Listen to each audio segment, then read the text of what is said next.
seperti apa sebenarnya? Apakah sejahtera Ya. atau bisa dikatakan masih jauh dari kata sejahtera? Seperti apa jika Jamal? Iya. Biar bisa dikasih tahunya nah, sebenarnya. Karena selalu berpikirnya itu cuan bisa dengan ini pasti. Iya.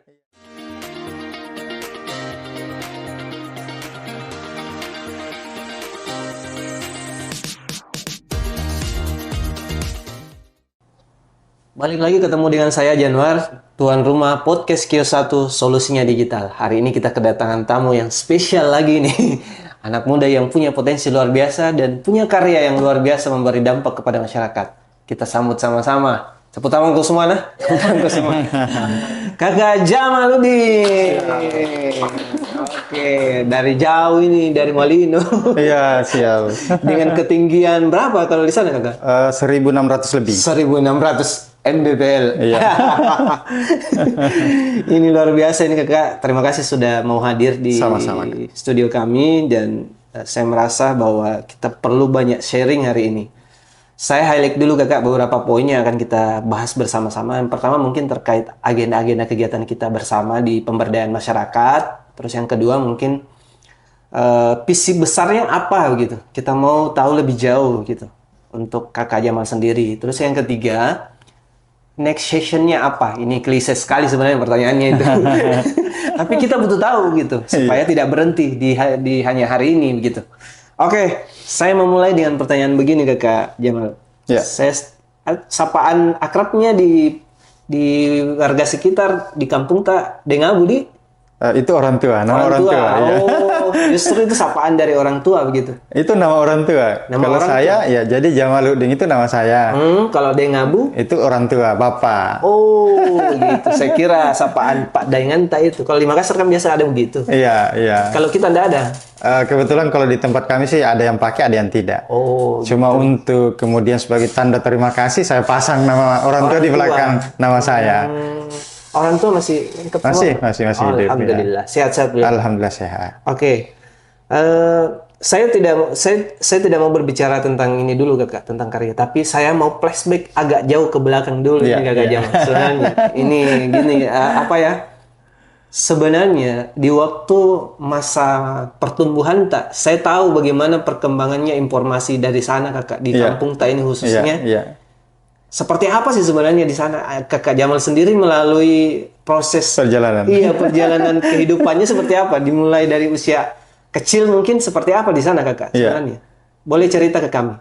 Iya, jadi kan kondisi Kanrapia itu sebenarnya kita bagaimana kemudian betul-betul punya motivasi dan harus punya motivasi untuk kemudian terus melanjutkan pendidikan kita. Oke. Nah, ketika mungkin ditanyakan bagaimana perjalanan masa kecil saya, tentunya iya. saya mengalami yang namanya putus sekolah, putus kuliah, tapi motivasi itu selalu hadir dan akhirnya saya tetap melanjutkan pendidikan itu.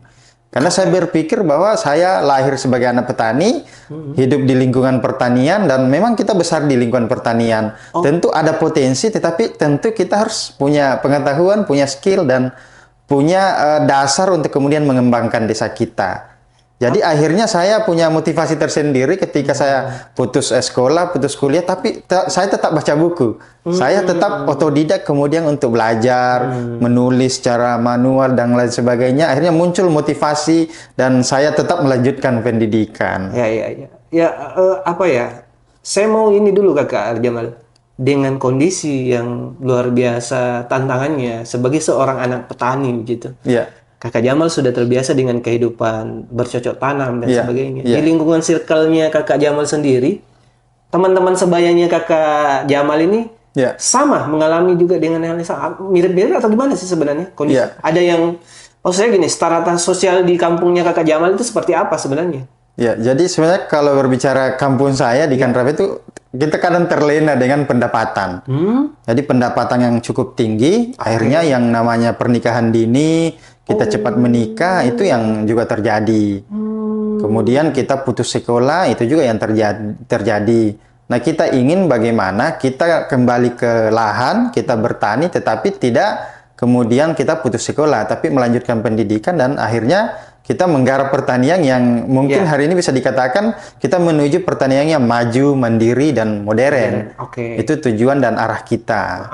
Kenapa saya mau bahas tentang sosial Kakak Jamal? Karena saya pengen tahu sebenarnya di petani sekarang ini sebenarnya dibanding dulu ya, Ya. kondisinya seperti apa gitu. Ya. Usianya sesingkat cara memandangnya Kakak Jamal, Ya. petani di sana itu seperti apa sebenarnya? Apakah sejahtera Ya. atau bisa dikatakan masih jauh dari kata sejahtera? Seperti apa Kakak Jamal? Ketika kita bicara ekonomi, maka pendapatan cukup tinggi. Oh begitu. Iya, jadi rata-rata petani punya motor satu, dua, bahkan ada yang punya mobil dua, mobil pribadi, mobil untuk kelahan. Oke. Secara tingkat ekonomi sangat luar biasa di tempat kami, karena para petani kemudian mampu menghasilkan sayur mayur yang bisa dikatakan cukup lumayan lah di setiap panen mereka.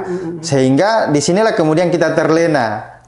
Untuk apa berpendidikan tinggi, ujung-ujungnya kan cari duit. Ada mindset seperti itu, Kakak? Ada mindset seperti itu, dan ini kan sangat bahaya untuk kemudian pola pikir ini bisa tertanam di mereka, di petani-petani. Nah, disitulah kemudian kita ingin lahir. Bagaimana kemudian mengubah pola pikir itu, bahwa petani juga harus berpendidikan. Oke. Dari apa yang dibicarakan bahwa saya putus sekolah, putus kuliah, saya tidak ingin generasi-generasi atau generasi selanjutnya itu mengalami hal yang sama. Tetapi kita harus terus mendorong mereka supaya mereka bisa melanjutkan pendidikan mereka. Karena pendapatan sudah ada, maka otomatis kan biaya untuk sekolah kuliah sudah ada. Harus dimanfaatkan. Itulah yang kemudian mendorong Kakak Jamal ini mendirikan Rumah Koran. Iya. Itu ya? Iya. Boleh cerita sedikit? Walaupun sebenarnya sudah banyak Kakak Jamal menjelaskan, tapi yang saya mau tahu adalah sejauh mana dampak dari lingkungan sejauh ini ya, dari tahun 2011 kalau nggak salah ya. 2011 kemudian 2014 vakum. 2014 saya selesai kuliah, pulang kampung, istilahnya sarjana pulang kampung, tempel ke orang, akhirnya jadi rumah koran. Boleh cerita sedikit, sudah sejauh mana sebenarnya dampak yang Kakak Jamal selama kehadiran rumah koran ini, seperti apa di sana Kakak? Iya. Ya.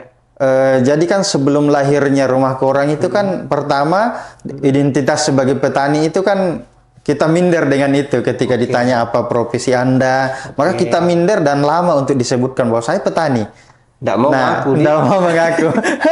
Padahal kan tidak ada petani, tidak ada makanan. Betul. Ketika petani sudah hadir, maka makanan itu akan ada, tersaji. Nah, kita ingin melahirkan identitas itu dulu. Sehingga para petani kemudian bangga dengan dirinya. Anak-anak muda petani kemudian bangga dengan dirinya. Kalau saya petani, Anda tidak bisa makan kalau saya tidak ada. Kan begitu. Nah, menjadi pembeda kemudian ketika hari ini desa kami dicari di Google, maka itu akan muncul di Google Kandrapia. Pertanian-pertanian Kandrapia akan muncul di situ. Inilah yang kemudian menjadi pembeda ketika berbicara digital. Kemudian ketika berbicara pembeda yang pemasaran tempo dulu dengan sekarang, maka dulu sifatnya semua offline. Konvensional. Iya. Sekarang kita mulai offline dengan online. Jadi dua-duanya sudah mulai kita jalankan. Berbicara masalah kemajuan pertanian dan sebagainya, Kakak Jamal sudah seperti apa sih sebenarnya pola pertanian yang ada di sana? Kita kasih kami sedikit gambaran sudah sejauh mana kemajuan pola pikir, mulai dari pola pikir pertanian di sana, kemudian mindset untuk kemudian mengolah lebih jauh hasil pertanian sudah sejauh mana sebenarnya Kakak? Kalau di sana sekarang untuk saat ini ya. Gimana Kakak? Jadi kan pola-pola lama yang kemudian telah dilakukan, misal cara penyiraman ketika di musim kemarau, dulu kan para petani itu masih mententeng satu menyiram ke bedengan-bedengan yang lain. Nah sekarang itu kita sudah punya metode yang lebih bagus dan secara tenaga itu bisa meringankan petani. Misal dari mata air, kemudian dipipakan, dialirkan, kemudian para petani membuat embung. Embung ini berfungsi untuk menampung air hujan, kemudian menampung mata air ke penampungan. Nah, setelah tertampung mungkin sekitar 12 jam atau 1 hari, kemudian dialirkan ke lahan-lahan petani. dengan menggunakan bukan yang secara manual lagi yang tadi ini, tetapi mereka sudah menggunakan alat sehingga alat ini berfungsi, mereka juga bisa mengerjakan di tempat lain, di bedengan-bedengan yang lain, di tanaman yang lain, sehingga sudah ada dua yang kemudian bisa dilakukan. Sudah modern ya, sudah pipanisasi juga ya. Sudah. Jadi menjaga lingkungannya, menjaga mata airnya, metode pembuatan embunnya sudah dapat, seperti yang kemudian disuarakan oleh Pak Menteri Pertanian bahwa embung ini salah satu bagaimana menghadapi El Nino di tahun ini. Nah, ini salah satu yang kemudian metode yang dilakukan di Desa Kanrapia. Wajar sih sebenarnya Kakak Jamal dikasih penghargaan sebagai duta petani pertanian. Oke, saya mau Kakak Jamal begini, di antara semua prestasi yang Kakak Jamal rasakan saat ini gitu. Saya mau Kakak Jamal bercerita sedikit. Saya yakin banyak ini sebenarnya pahit-pahitnya ini Kakak Jamal lalui ini. Iya. Terutama mungkin suara-suara sumbang yang agak sedikit pesimis dengan awal mulanya ini rumah koran. Boleh cerita sedikit Kakak Jamal, sudah seperti apa awal mulanya ini Kakak Jamal memulai semua ini? Iya, jadi kan kuliah itu kan tujuannya bagaimana kita punya pekerjaan yang kantoran begitu, berdasi dan lain sebagainya. Itu ukurannya orang tua dulu. Iya, tapi pilihan saya adalah bagaimana saya kuliah kemudian mengembangkan pertanian. Jadi kan awal mulanya itu untuk apa? Untuk apa sekolah, untuk apa kuliah kalau ujung-ujungnya jadi petani? Padahal pola pikir yang tadi bahwa ketika tidak ada petani kan tidak ada makanan. Nah, melalui pendidikan, melalui manajemen yang bagus, maka pertanian itu bisa diperbaiki dari hulu ke hilir. Inilah yang kemudian arah yang coba kita lakukan. Bagaimana betul-betul pertanian itu diminati oleh petani, kemudian mereka bangga dengan identitasnya, mereka sudah mendapatkan pendapatan dari hasil tani. Jadi kan untuk apa kita mencari pekerjaan-pekerjaan yang lain ketika pendapatan di pertanian itu sudah ada. Nah, sebagai putra daerah, tentu inilah alasan bagaimana kemudian anak-anak muda atau sarjana yang sudah selesai di kota kembali ke desanya, mengembangkan desanya, kemudian membuat satu gebrakan-gebrakan yang bisa membuat desanya bisa terkenal. Ada tidak suara-suara sumbang Kakak? Saya mau caranya ini Kakak Jamal hadapi yang begitu, karena banyak sebenarnya anak-anak muda sebenarnya selain Kakak Jamal ini. Saya lihat potensi anak muda itu sekarang mulai kelihatan. Iya. Caranya Kakak Jamal menghadapi suara sumbang itu bagaimana Kakak Jamal?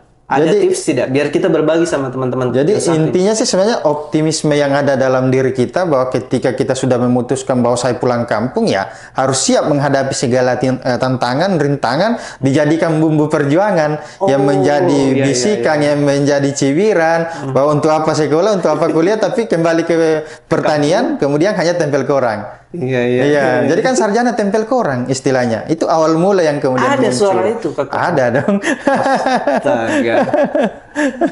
Tapi akhirnya dirasakan sampai saat ini ya. Masyarakat merasakan kehadiran rumah koran ini. Jadi kehadiran kita ini kan akhirnya kan banyak pengunjung yang kemudian datang di desa kita, banyak kemudian komunikasi, banyak mahasiswa yang datang di desa kita. Akhirnya kan secara tidak langsung SDM itu kan melalui komunikasi itu akan terbangun di situ. Dan selanjutnya adalah motivasi di anak-anak muda kan akan muncul di situ bahwa ternyata banyak paling yang meminati ini pertanian. Suka dengan pertanian. Banyak yang suka dengan pertanian, banyak yang hanya ingin melihat view-nya pertanian, mereka rela dari kota ke desa, naik motor, naik mobil ke sana berselfie.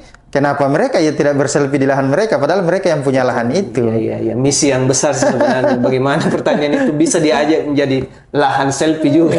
Oke. Siap, Kakak Jamal begini.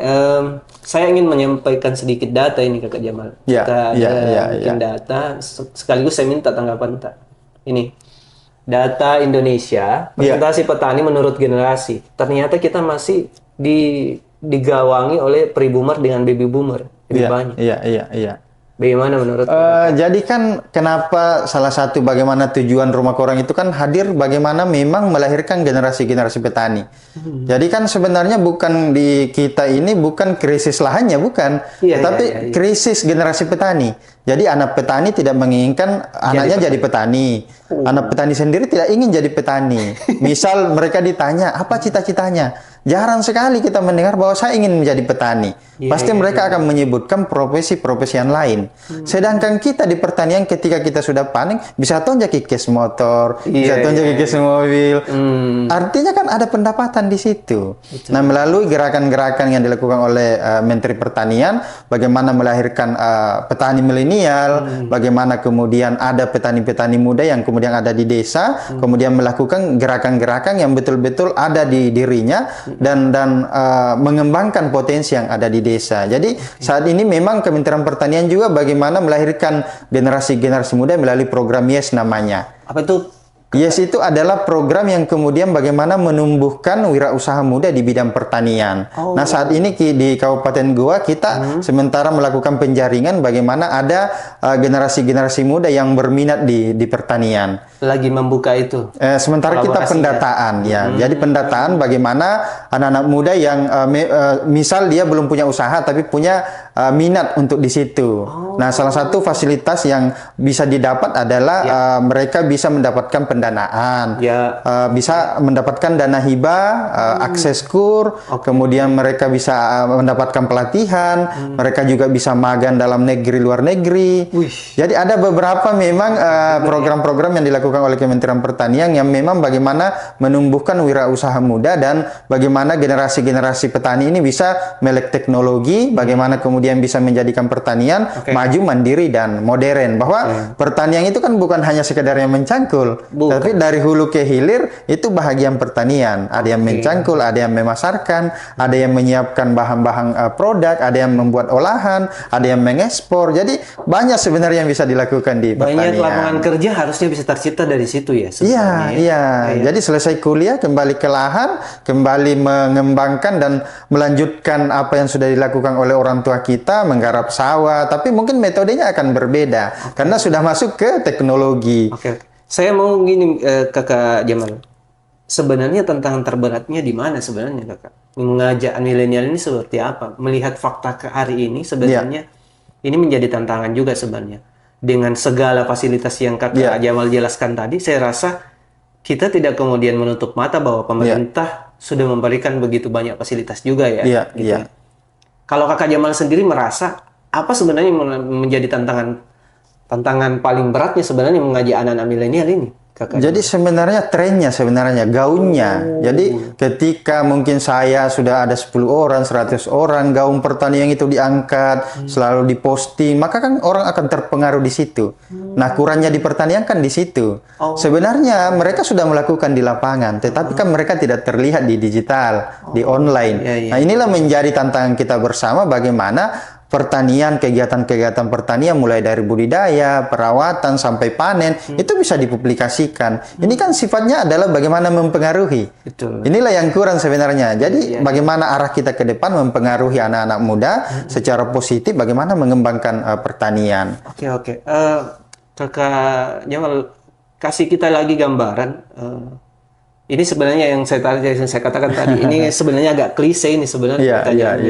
Kalau bertanya misalnya dari sisi pertanian, selalu mindsetnya itu adalah tidak mau kotor, tidak mau capek. itu mindsetnya selalu. Kasih kami informasi yang detail, Kakak Jamal. Sebenarnya sudah sejauh mana sebenarnya kemajuan pertanian kita ini, khususnya di daerah tak ya? Hasilnya mulai dari penanaman sampai pemasaran, Kakak Jamal. Gitu. Jadi supaya teman-teman ini bisa sadar bahwa sebenarnya di pertanian ini sebenarnya yang paling vital untuk kehidupan kita adalah para petani. Para petani. Kasih kita gambaran seperti apa, sudah sejauh mana sebenarnya. Jadi kalau di kami itu sebenarnya kita pertama bicara kampung sayur. Sayur. Kita memetakan dulu apa sih yang menjadi potensi yang ada di tempat kita. Ternyata setelah kita petakan, kampung kita layak jadi kampung sayur. Karena hampir rata-rata petani itu menanam sayuran. Berarti kan ada potensi di kampung sayurnya. Kemudian yang kedua itu adalah petani sayur. Rata-rata petani melakukan budidaya sayur. Berarti ada kampung sayurnya, ada petani sayurnya, dan pasar sayur. Ternyata setelah kita melihat segmen pasar, rata-rata di Makassar, di luar pulau, tentunya mereka sangat membutuhkan yang namanya sayuran. Dan ini menjadi konsumsi per hari kita. Nah, ketika dikembalikan dari kampung sayur, petani sayur, dan pasar sayur, berarti ada potensi. Nah, selanjutnya kembali ke budidaya. Bagaimana kemudian pengolahan? Nah, mungkin dulu mereka menggunakan cangkul. Sekarang kan sudah bisa menggunakan traktor. Jadi ada apa pergeseran yang kemudian yang bisa kita lakukan, yang membuat teknologi itu bisa lahir di tengah-tengah kita. Cara penyiraman sudah berbeda, cara mengatur pengairan, menjaga pengairan sudah berbeda, cara pemasaran pun secara offline sudah pindah ke online. Jadi semuanya betul-betul digital dan betul-betul modern. Jadi ketika berbicara petani itu kotor, itu sudah berbeda dengan dulu. Inilah yang perlu dibuktikan oleh anak-anak muda bahwa tidak seperti itu sebenarnya. Mari kita ke lapangan, mari kita bertani. Makanya di rumah korang, Kak, bagaimana kemudian kita melahirkan yang namanya petik sendiri, jelajah Desa Kandrapia. Jadi panen sayur dan jelajah Desa Kandrapia. Dengan tujuan bahwa orang kota yang kemudian misal di Kota Makassar datang di Desa Kandrapia, mereka petik sendiri, panen sendiri, kemudian berjelajah, kemudian mengelilingi Desa Kandrapia, melihat pemandangan, mereka berselfie, mereka panen, mereka bikin video, bikin konten. Akhirnya disitulah muncul jiwa-jiwa wirausaha muda yang kemudian lahir di pertanian. Poinnya adalah kita memberikan experience dulu yang lebih jauh sebenarnya. Iya, betul. Kakak Jamal, begini lagi. Ini klise yang terakhir yang saya mau tanyakan ke Kakak Jamal ini. Kasih kita dulu sedikit informasi. Berapa sih potensi penghasilan anak petani saat ini di sana? Biar bisa dikasih tahunya anak sebenarnya. Karena selalu berpikirnya itu cuan bisa dengan ini pasti. Supaya bisa sadar bahwa sebenarnya petani ini jangan ku pandang sebelah mata lagi. Kasih informasi Kakak Jamal, berapa potensi penghasilannya anak petani di sana sekarang? Jadi kan misal saya seumpama, saya terjun langsung kemudian melakukan budidaya. Nah, misal kita bicara di wortel misal. Misal saya satu kategori. Misal saya menanam 5 liter lah wortel, bibit wortel. Nah, di saya itu secara tenaga bisa 5 liter, tapi tidak mengerjakan yang lain.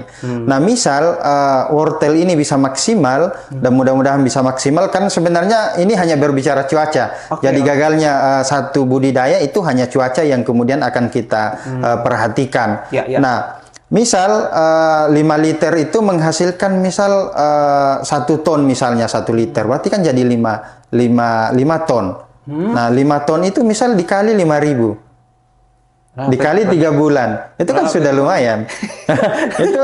itu sudah lumayan. Jadi 1 ton kali 5.000 kan sudah 5 juta. Nah, jangka pendek ya. Itu 3 bulan. Berarti kan 25 juta dalam satu omsetnya, itu satu panen 25 juta. Sedangkan biaya produksi di wortel hanya bibit, hanya beberapa pembesar umbi, biaya produksinya tidak terlalu tinggi. Dan sekarang khusus di Desa Kandrapia dan desa-desa tetangga itu, sekarang petani juga masuk di budidaya daun seledri. Oh, ada juga sekarang? Ada sekarang. Nah, daun seledri ini, dia hanya 1 kali tanam, setiap minggu panen. Pohonnya tetap ada, daunnya yang dijual dari petani satu tempat itu, petani dari ujung bawah panen setiap hari itu, ujung atas sudah kembali panen di sini. Belum sempat habis, dia sudah kembali ke sini. Misal petani panen, ada petani yang panen itu 100 kilo per hari. Dikali misal 5.000. Itu sudah 500.000 1 kilo, satu hari. Di situ dia kembali. Sehingga kalau dikatakan berapa sih pendapatan petani, ya itu tadi. Ini hanya petani kecil ini. Petani kecil ini. Jadi makanya saya bilang kalau mau beli HP, beli motor dan lain sebagainya bisa tonjaki. Tapi intinya melalui rumah koran kita perlu belajar, kita perlu mengasah kemampuan kita, bagaimana adaptasi kita terhadap teknologi, bagaimana kemudian perubahan iklim terhadap bibit yang akan kita tanam, bagaimana tepat dosis, tepat sasaran. Jadi semuanya harus tepat di situ, tepat waktu, tepat dosis. Nah, inilah dibutuhkan gerakan literasi, gerakan yang kemudian mampu meningkatkan SDM kita, begitu. Kayaknya kalau kalah ini gajinya manajer semua nih. Dan saat ini Kak, jadi kampung kami tuh ada tiga identitas. Ya, apa itu? Pertama itu jadi kampung sayur, itu menjadi binaan Satuan Brimob Polda Sulawesi Selatan. Ya. Yang kedua itu jadi kampung berseri Astra, itu binaan PT Astra Internasional. Kemudian menjadi kampung iklim. Kampung iklim itu oleh KLHK. Di tahun 2022 itu kami mendapatkan penghargaan tertinggi yaitu Kampung Iklim Lestari dari Kementerian Lingkungan Hidup. Iya. Oke. Terakhir mungkin ini Kakak, di antara semua banyaknya pemberdayaan dan dampak yang dirasakan oleh masyarakat yang Kakak Jamal lakukan gitu ya. Dan sudah banyak mendapatkan penghargaan dari beberapa instansi lah dan sebagainya. Iya. Kakak Jamal, saya mau Kakak Jamal begini, masih adakah impian yang belum tercapai di Kakak Jamal ini? Atau dengan kata lain begini, what next lah Kakak Jamal apa? Iya. Jadi dia ketika semua keseluruhan kegiatan-kegiatan kan kami juga punya program sedekah sayur. Itu berbagi ke 100 panti asuhan. Target kita di awal itu adalah 100 ton. Nah, itu sudah dari awal COVID sudah selesai. Tapi hari ini tetap berlanjut program itu. Ada ya? Ada tetap ke panti-panti asuhan kita berikan sayuran. Targetnya itu ke 100 panti asuhan. Nah, itu sudah berjalan alhamdulillah. Kemudian kita punya program berbagi cangkul ke petani, yaitu 100 cangkul ke petani. Kemudian berbagi 1000 pupuk organik ke petani. Berbagi caping ke petani. Tujuannya adalah supaya petani itu merasa bahwa ada Tonji paling yang perhatikan ada yang selalu di kita. Paling tidak rumah koran dirasakan lebih jauh. Nah, ketika mungkin dari kegiatan-kegiatan ini apa sih yang menjadi target kita ke depan? Dia kembali ke segmen pasarnya. Jadi kan hari ini kita pasarnya itu adalah secara lokal, yaitu Makassar dan sekitarnya, dan bisa dikatakan bahwa dari tempat kami lah yang kemudian menjadi pemasok terbesar di Sulawesi Selatan. Yang kedua itu adalah pemasaran luar pulau, Kalimantan, Samarinda. Nah, target kita ke depan karena kita menghasilkan sayur mayur yang puluhan ton per hari, maka tentu kita ingin ekspor. Jadi ada 3 market yang coba kita sasar, lokal, luar pulau, dan ekspor. Inilah menjadi arah kita. Tentunya ke depan harus berkolaborasi dengan banyak pihak untuk sampai ke titik ini. Oke, itu sih gaung besarnya itu nanti luar biasa ini. Kakak Jamal. Saya masih ada satu sesi Kakak Jamal. Ini sesinya adalah saya akan memberikan pertanyaan atau pernyataan satu kata. Kakak Jamal merespon dengan satu kata juga. Gitu ya. Oke. Di kamera ini Kakak ya. Oke. Kata yang pertama. Dipilih ya. Terserah Kakak Jamal mau merespon apa dengan kata apa ini. Oh iya, gitu siap. Oke. Yang pertama, pertanian. Keren. Oke, pertanian keren. Literasi untuk semua lapisan masyarakat. Harus. Yang ketiga, pedesaan. Dikembangkan. Tuh. Terakhir, kios 1. Maju selalu. Oke, terima kasih Kakak Jamal atas waktunya. Sama-sama Kak. Atas nama kru semua yang bertugas. Dan buat semua teman-teman jangan lupa terus saksikan podcast Kios 1 Solusinya Digital. Jangan lupa like, komen, dan share, dan subscribe pastinya. Ada salam mau disampaikan Kakak Jamal? Pokoknya anak muda harus semangat majukan pertanian dan pedesaan. Terima kasih, sampai jumpa buat semua teman-teman. Terima kasih Kakak Jamal. Siap, sama-sama.